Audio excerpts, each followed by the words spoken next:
Good news mga ding, alam nyo ba? Itong ating Go Power ng solar floodlight for outside natin na Go Power guys ay gumawa na ng nakamatas na wattage niya guys.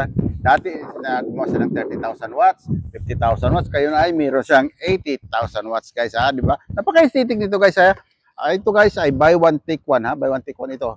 Buy one take one siya guys in every box nito guys, complete set na siya. May isang solar floodlight, ayun isang solar floodlight. Isa in every box isang floodlight, isang solar panel, ayan. Ganyan. Dalawa na nga kasi nga buy one take one So dalawa nga siya. Dalawang floodlight. Ayan dalawang floodlight, dalawang solar panel at saka dalawang remote.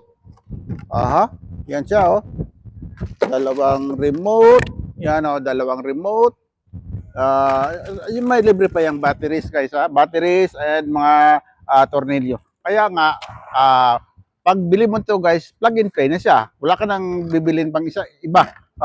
Ang ganda nito guys during brownout, meron kang emergency standby emergency power at saka pag wala ka sa bahay mo guys, pag wala ka sa bahay mo, kusa lang siyang ilaw. Pag nakasense siya ng liwanag, kusa siyang mag-off. Pag nakasense siya ng dilim, kusa siyang mag-ilaw. So yun siya guys. Pwede mo rin siya i-control through remote guys. Remote operated siya. So pag iwan mo sa remote, yun silaw lang siya. Very easy lang. Patay mo. Ganun, remote lang din. Kaya kung gusto mo ng may standby power ka sa bahay mo guys, makatipid ka sa AC consumption mo, ano panintay mo, dyan sa baba yung link, just click the yellow basket guys. Ito ang ating pangmalakas ang Go Power na may 80,000 watts.